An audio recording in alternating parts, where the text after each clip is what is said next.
you go against who that nation, you got to bring your hard hat.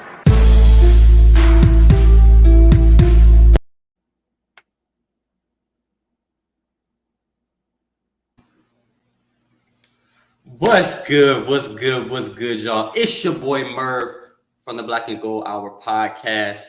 It's been a while. It's been a long while, but I'm back. Just had a lot going on, new place, new opportunities, new circumstances, new experiences, and we got a new season ahead of us. And to help me break down the training camp, Saints preseason, and the return of Michael Thomas, I got my guy. If you've watched the Black and Gold Hour podcast, first of all, I want to appreciate you for sticking with me, riding with me. But it's someone who's been riding with us, and his name is Mike Balco. How you doing, bro? Living the dream, brother. Blessed and highly favored as always. Man, amen. My guy, Mike Balco, he's been rocking with me since the start 2 seasons ago. So I had to bring him back as we get ready for the third installment of the Black and Gold Hour podcast, man. And I'm happy to be here, bro, because it's a lot to talk about. I know preseason isn't really a big deal, but for this Saints squad, it's a couple players that we definitely want to see in preseason. And it's big expectations that we have for the New Orleans Saints. So, bro, I got to start here. It's been 2 weeks of training camp. Let me ask you, what are your early thoughts? What are your early feelings towards the New Orleans Saints? I think this might be the year. Man. And I'm not just saying that. You know me. I'm very optimistic when it comes to the New Orleans Saints. But, man, I think we finally are putting all the pieces together. I got some real, 2009, 2010 vibes going on right now, man. It's crazy. We got the dude staying for hometown discounts. I mean, we got the controversy, man. We got it all, dog. And I think this might be the year. I think just with the way the landscape of not just the NFC South, but the NFC as a whole, it's just kind of shaping out. I don't see any other team coming out of the NFC as the representative in the Super Bowl than the Saints. So I'm very excited for this upcoming season. I think, God forbid any injuries, significant injuries or anything like that. I think we'll see our names at least in the Super Bowl.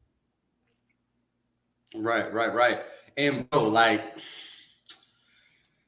like your opinion because we Saints fans, we happy to be here. We believe in our team and we've seen the work they put in, especially the last 4 seasons. So if you're in the national media, the New Orleans Saints are ranked one of the lower teams in the league, except Keyshawn Johnson, who recently this week talked about, the New Orleans Saints and how they're that sleeper team, how they're that team that everybody should have on their radar, especially with the return of Michael Thomas, man. But I mean, I really don't understand how you just sleep on the New Orleans Saints. Look at the defense. It's complete. Jameis Winston went 5-2 before his injury, and he was scrambling and running all over the place against the Bucks. So it's man, and we still won that game. I mean, so, I just don't understand. But yes, it all went downhill after that game, for a 4-game, slope. But the Saints were still one Matt Stafford interception away from making it and returning to the playoffs. And then who knows?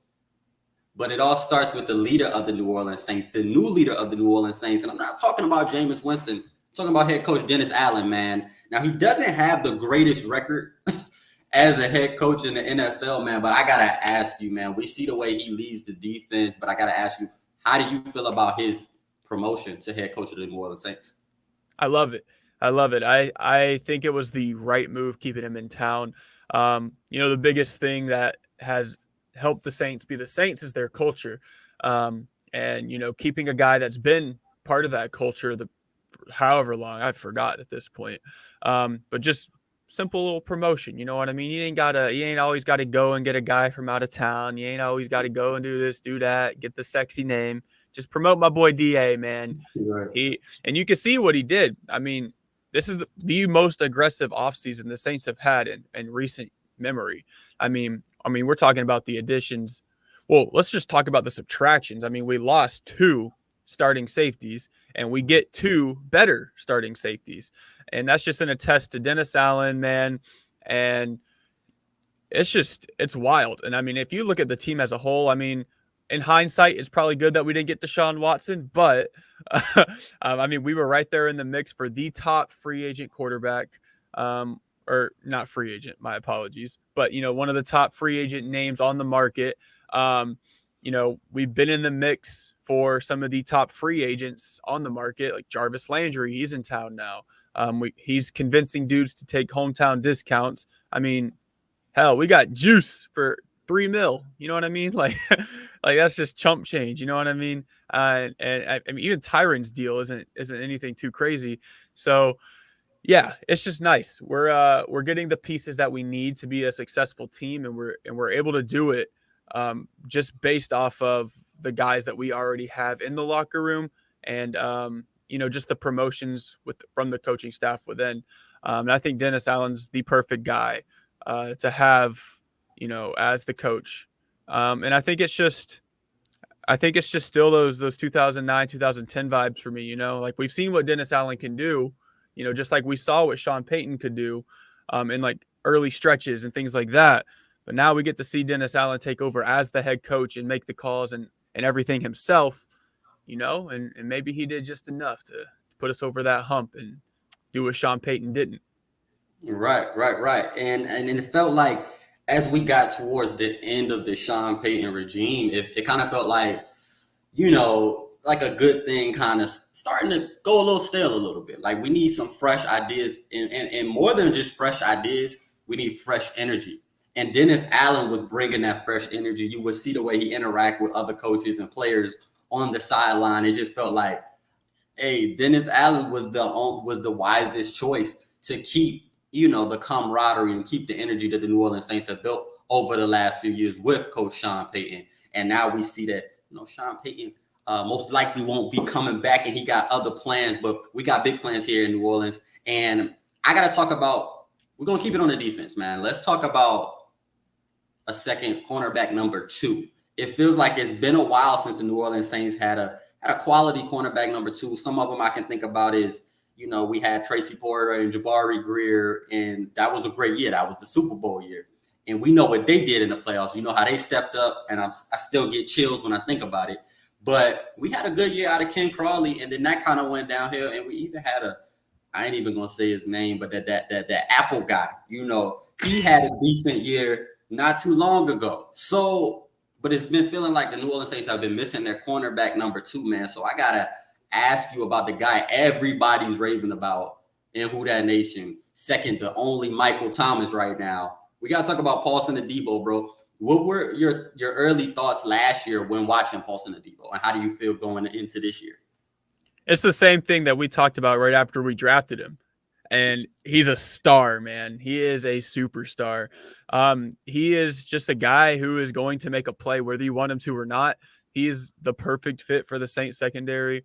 And I mean, he is literally outperforming a Pro Bowl corner in Bradley Roby right now, and could potentially be the reason Bradley Roby does or does not have a roster spot at the end of training camp, to be honest with you.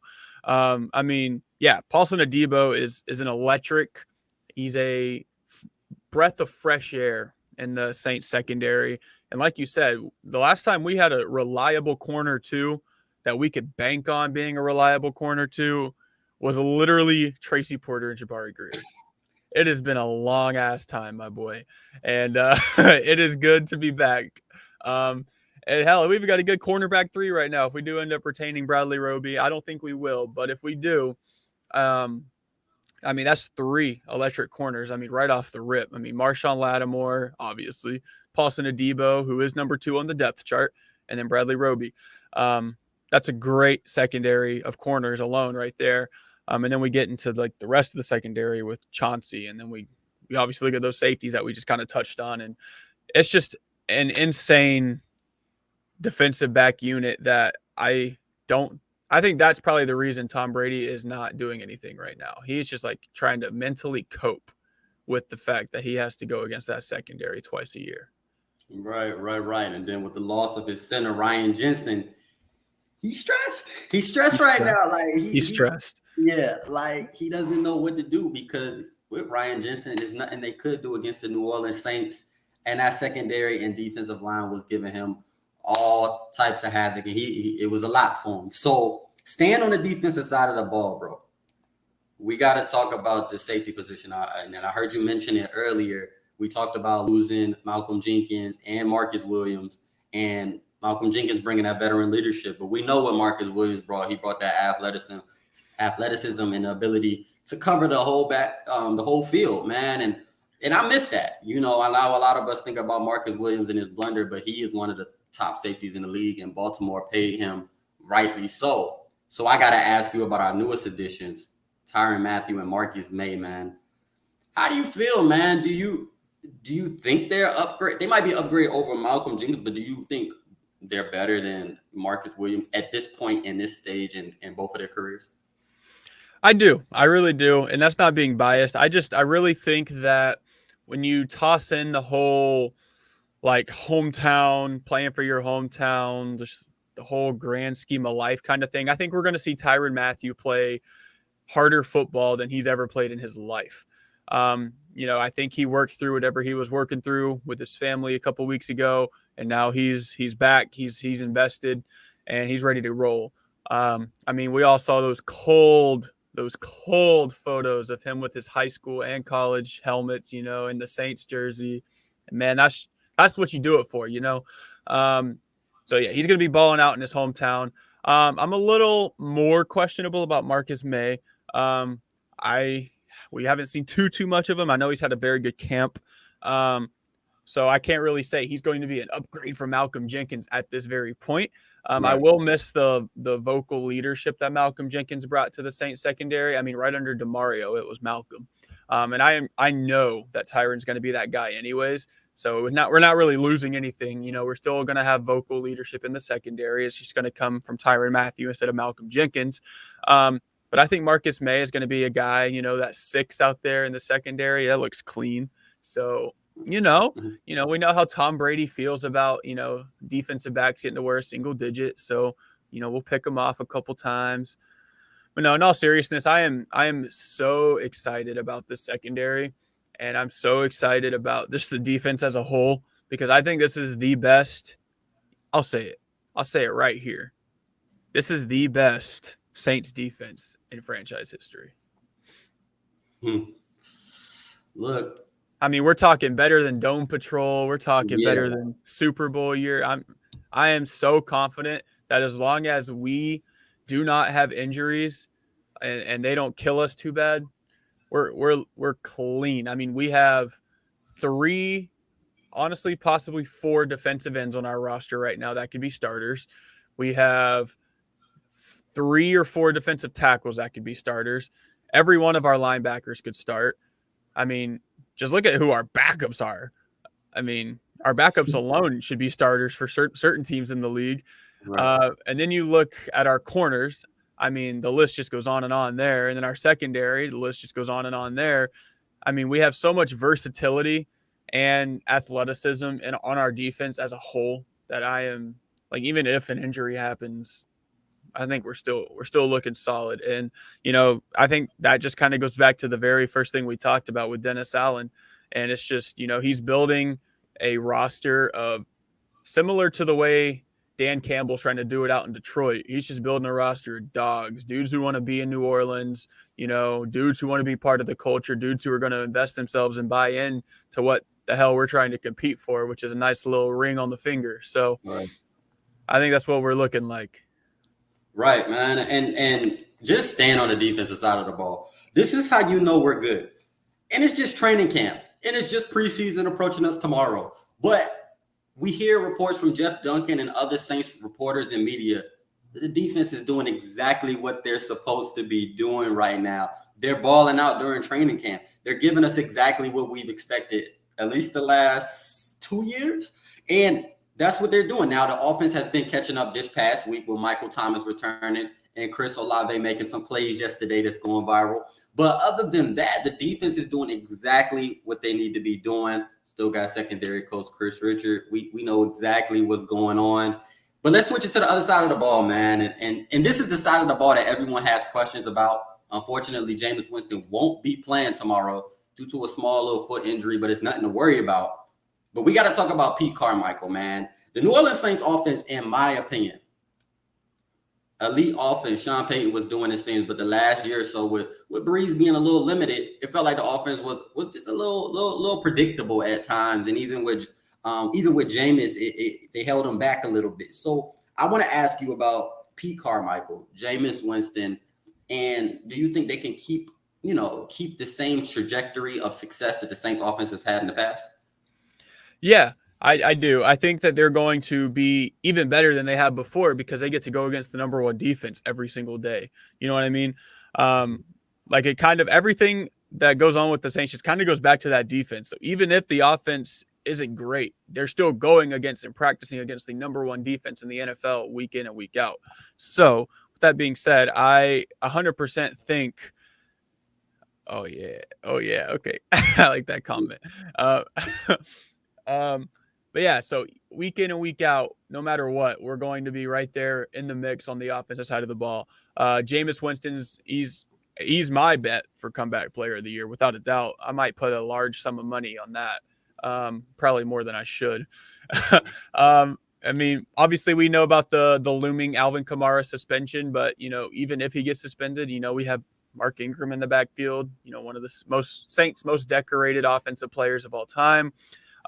Like you mentioned, Michael Thomas, we got Juice, we got Chris Olave. I mean, and I was saying this the other day to a couple buddies, but it's just like even the dudes who were asked to be number ones last year that had no business being a number one, like Marquez Callaway, Deontay Hardy, these guys, like if they are, now they're like number 4, number 5 on the depth chart. If they're getting runs, now they have that 1 and 2 experience. They're going to be much better in their 4 and 5 role than they were as their ones for sure. And they're going to be able to contribute a lot more. And then tight ends, we're looking solid as well. I mean, we'll see how the Taysom Hill experience goes as a tight end, but it's him and Troutman at top of the depth chart there. We got Juwan Johnson, got some other dudes as well. So I like the way we're looking. Tight end's our biggest question mark, I think. I think we really need to see Adam Troutman take that next step this year. And just kind of be more polished overall. But I think if we see that, we'll be in really, really good shape. And that offensive line is just overall one of the most feared offensive lines in the NFL. I love the attitude that Trevor Penning's bringing to the Saints already. I mean, I will always take my rookie left tackle, right tackle. I don't know off the top of my head. I'll always take him getting kicked out of practice for being too aggressive any day of the week. Right. You know what I mean? Like there's nothing wrong. Like I would be a little bit more concerned if it was a receiver or if it was a running back or somebody like that. But I'll take my offensive lineman fighting day in and day out for sure. Right. That's what I like to hear. Now he did it 3 days in a row, so we hope that gets under control and he doesn't go crazy at the joint practices with the other teams. But hey, we appreciate an aggressive player, and it speaks to the energy in the New Orleans Saints. So now we got the defensive energy kind of seeping into the offense. So that's what we want to see. But let's go back to these comments. We got Jason Brown saying, I like the defense, but I'm not ready to crown them until they finish at least one regular season game. If they skunk Tampa Bay again, then we can crown them. Oh, that's definitely going to happen, man. Tampa Bay just doesn't have the answers for the New Orleans Saints, man. I think, honestly, it's not even about being a Saints fan. I just think the Saints match up well against the Tampa Bay Buccaneers, and I think the New Orleans Saints definitely going to do their thing for real. But we got a second question from my boy, Lance Blackston. He asked us about a record prediction, bro. So I'm going to actually go first on this one. With the way the New Orleans Saints look, with Jameis Winston coming off injury, I do see maybe 1 or 2 losses in the first 8 weeks that maybe we wouldn't have towards the end of the season. But I'm going to go ahead and go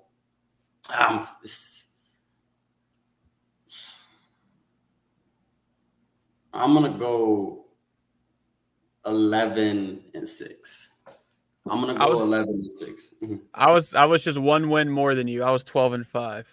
12-5. I wanted to go there, but I was like, let's just see what happens with the Alvin Kamara suspension and everything like that. But the New Orleans Saints have an offensive system that I paid attention to over the years, and it feels like, I mean, outside of like Alvin Kamara and Darren Sproles, and you got the Reggie Bush players as well, but running backs can flourish in the New Orleans Saints system, man. Like, I feel like we got the wide receiver core. We got Jameis throwing deep.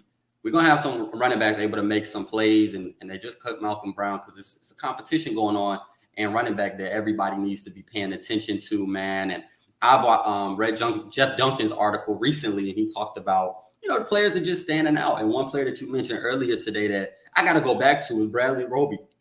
This shows how good Paulson Adebo is, because Bradley Roby has actually been playing pretty good in training camp. But Paulson Adebo is stepping up and he's shining, man. So let me ask you, Mike, man, like, preseason is tomorrow. Jameis isn't playing, but for those who are going to watch the game, for those who are going to at least watch the first half just to see what the Saints are looking like this upcoming season, let me ask you, what is one thing they should be looking for? Oh, let's see. I mean, it really is going to depend on who all plays and who doesn't play, but let's see how this defense looks going against another team. Man, I am so excited. I am just so thrilled and ready for this defense as a whole. And I'm so excited to just see them out there, playing as one, just lighting up another team. I highly doubt we see like Tyron. I highly doubt we see dudes like that tomorrow. I don't know. I haven't kept up with it really. So we'll see. Yeah, we'll see what happens. But I can't wait to see that. I'm very excited to see Chris Olave in action. He's a lock to play for sure. So we'll see Olave, and then I'm excited to see the number 3 running back battle. I know we got some juice down there. I'm excited to see that as well. See Trevor Penning, how he performs, on that offensive line. Right now, James Hurst is listed as the starter, so we'll see Penning probably most of the game, probably the second quarter on. We'll probably see Penning out there. So I'm excited to kind of see how, these question marks are kind of – I mean, it's just preseason week 1 against a terrible team in the Houston Texans. So we'll see. You know what I mean? Let's get a dub just to feel good, right? And we'll kind of go from there. But, yeah, it really will be refreshing to see guys like Callaway and Deontay Hardy and guys like that playing late in the game, because that's where they're going to be, you know what I mean, on the depth chart, just the way the cookie crumbles, I doubt we'll see Mike. We might see Jarvis, but we'll see, you know what I mean? I'm excited to see dudes in action, some of these new guys in town. And I'm really excited to see some of the breakout stars, you know what I mean? The guys who don't really turn up until the preseason games. I'm excited to see these guys, and then we'll be talking next week about if this dude's going to make the roster or not. So we'll see. We'll see what happens.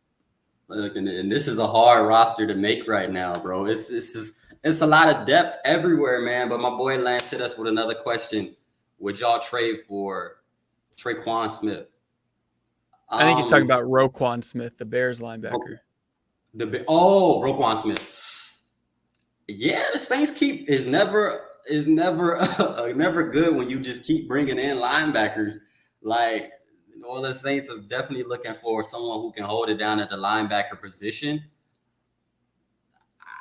I don't know if it's that much of a need for them to go try to get Roquan Smith. I don't know. And this team is complete. It's pretty complete top to bottom. And it's not something the New Orleans Saints have to do. You got to think, the linebackers that we had in the Vikings game when the Marcus Williams situation happened, I want to say that was 2017. They weren't the best linebackers.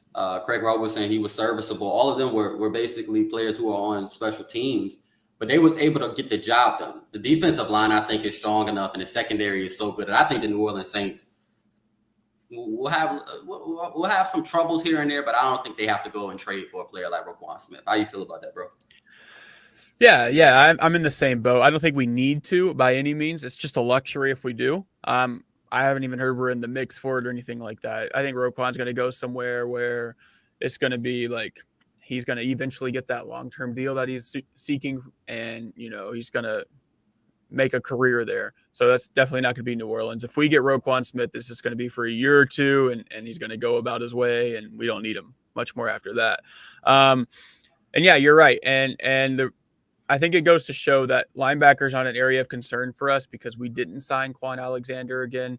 Quan was offered a lesser role. So if we can't even give Quan, who was in the organization, a role to come back and outperform Pete Werner, because that was who his competition was with.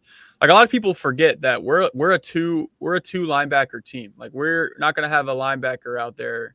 Like, we're not going to have 3 linebackers out there very often, because we put a strong emphasis on our nickel and our other packages that involve an extra member in the secondary as opposed to an extra linebacker. So we're a 4-2-5 defense. So that means we're rocking like 4 D linemen, we're rocking 2 linebackers, and we're usually going 5 DBs. So yeah, I was making sure the math added up. Yeah. So yeah, Roquan Smith, I mean, he ideally could play number 2, but then that's just going to give Pete Werner a lesser role. And I don't think the team's willing to do that. I mean, we don't need to pay a guy way, way, way more just to do the same job at the same level. So. Right. And Pete Warner is a baller, man. He really was coming on strong last year, making plays, man. The dude is all over the field, man. Even if he has a bad play, he's in the mix. And that's what we like to see from the linebacker position, man. But Narlands _504, what's your opinion on the defensive line? It's heavy, man. We got a lot going on the defensive line right now. Like Mike was saying earlier, there's players who will not make this team because of the defensive line depth. My boy Carl Granderson been showing out. I just always got to shout out Carl Granderson because that's my guy, man, and he's been balling. We already know about Turner and what he bring in, and then we have Cam Jordan as well. It's a lot going on with the New Orleans Saints defensive line, and it's just something to be excited about. I mean, that's pretty self-explanatory. The defensive line is pretty much our heavy position right there. Mike, how you feel? Yeah, I'm actually pulling up the depth chart right now so I can really take a look at it. But I love our defensive line. I'm gonna just stop. I'm focused. It's like you try to pull up 50 things. But yeah, I think we got a really good defensive line, as always. I mean, like I said earlier in this show, I mean, we got 4 starting defensive ends that we could play right now. I mean, Peyton Turner is really coming on already in training camp. It's going to be interesting to see if he beats out Marcus Davenport for the starting defensive end job opposite of Cam Jordan. I mean, we're talking about, I think we got Tano Capasian, however the fuck you say his name, still on the roster. I think we got Taco Charlton still. I mean, he's a former, I think, 2nd round pick. So we got some dudes out there. Obviously, Cam. Yeah, the defensive ends are outstanding. Interior defensive line, we're a little slimmer there now than we were. But I still think we have some serviceable dudes. I mean, Shai Tuttle is going to be a starter this year, as he was last year. And then David Onyemata, I mean, we paid him for a reason, and he's going to step up in a big way for us again this year. Right. And then we got another comment from my boy Jason, and he says, Saints have a top 5 defense, in my opinion. A top 5 defense can win you at least 8 games. I think that this offense can win you at least 4 to 5 games on the low end. That sounds too crazy to say out loud, though. Okay. So with the offense, I think the offense is a little better than 4 or 5 games. If the offense opens up the playbook, allows Jameis to play, allows him to throw the ball deep, if Chris Olave is what we think he will be, then I do believe that this offense can be just as comparable as the defense, barring the Alvin Kamara suspension. And just seeing what Chris Olave does, I think he's the big factor in what the offense will look like. We know what Michael Thomas brings, but we know we've seen Michael Thomas have a ball-out season, and then in the playoffs, they bracket him, and it's no one else making plays. But this year, I believe we got Hardy, we got Kamara, we got Ingram, we got even Taysom Hill getting full, practice reps at tight end to his, even though he doesn't want that. I think we got a team that is very predicated on that Chris Olave being that 3rd option for the team. I think defense is going to be in trouble. And like Mike said earlier, this offense has been practicing against, if not the best defense in the league, a top 3, and they're not 3. So they're only going to get better as the season progresses. And, I think you say 4 to 5 game wins based on just the offense alone. I would say, I'd say 6 to 7. 6 to 7 games. 6 to 7. How you feel? Yeah, I agree. I 6 to 7 was the first number that came to my head too. This offense is really, really, really good. Despite what media says, media always hates the Saints. They hated us when we had Drew Brees and Alvin Kamara and all these other dudes out there too. And yeah, forget what the media says. I'm part of the media, and forget what the media says. Literally, like it's trash. They are always just gonna hate on the Saints for no reason. It happens every time. Yeah, and it's important to remember that our receiving core isn't like a lot of people like to compare us to some of the other good receiving cores across the league and how it is quote unquote too many mouths to feed. But the guys that we have don't care about that, in my opinion. Michael Thomas could care less, I feel like, if he catches the ball or not. He just wants to just get his bag and go home. Don't get me started on Michael Thomas. That's not what this show is about. We got Jarvis Landry, who is a vocal leader. We've seen him, with the Browns on Hard Knocks and how vocal he is. He does not care if he gets the ball 8 to 10 times a game. He doesn't. He just wants to go out there and he wants to win football games, especially playing in his hometown as well. I feel like all we've talked about is Tyrann Mathieu and this being his hometown. This is Jarvis's too. He's going to ball out. I think he's going to end up being the number 3 on the depth chart after the preseason's done with. I think Olave is going to shine. And I think by the end of the season, Chris Olave is going to be our top receiver statistically. I'm not saying number 1 on the depth chart, but I think he is going to be our number 1 statistically. I think going into next year and the year after that, Chris Olave is going to be the guy that they talk about on the Saints offense. I am thinking that an Alvin Kamara suspension probably won't come until 2023. I think we're going to have Kamara for the whole year. And I think the cuts that we make in the preseason will showcase that as well.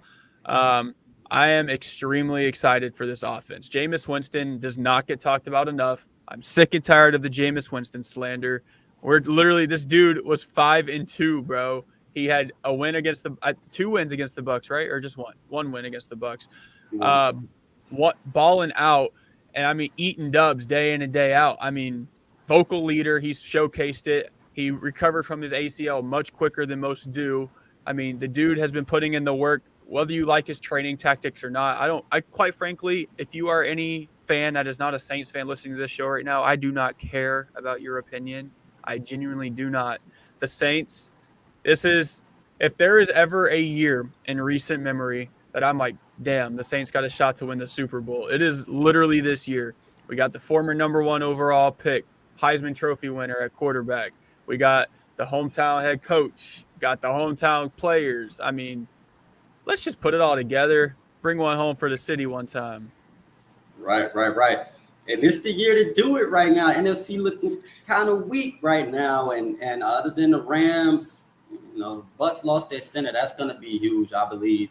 I think the New Orleans Saints are poised and in position to take over the NFC and make damage in the playoffs and go and get that ring. The ingredients are here, like we said, but it's still really early. We got a preseason game tomorrow, 8 p.m. in Houston. So y'all check that out. Just see what the Saints are looking like early. Kind of get that football back in our system. I'm going to be checking it out, eating my food, my pizza. And I'm going to watch a little football and check out the highlights. But thank you guys for watching this show. We're going to be back all season long this year. 3rd installment of the Black and Gold Hour. I got to thank my boy Mike for coming on. Thank you, bro. Thank you. Appreciate you, man. Yes, sir. Yes, sir. As always. All right. And if you've watched the Black and Gold Hour podcast before, there's a segment I like to call the Merv Speak segment, where I give life advice, maybe even correlates to football, and how we're talking about the 3rd year of the Black and Gold Hour podcast, a new coach for the New Orleans Saints, and some new players for the New Orleans Saints. I got to talk about life and how we'll have new experiences, new opportunities, new jobs, new things. Me and Mike were just talking about some new things going on in our life, and I kind of want to give you guys this advice. For every new experience, you might need a new thought process, man. You might need a new energy level. You might need more habits that you aren't used to in the past. Sometimes you can't get the new with the old, so you gotta go new, keep it fresh. And that's today's Merv Speak segment. Thank you guys for watching the podcast. Enjoy that Saints football tomorrow. Peace out.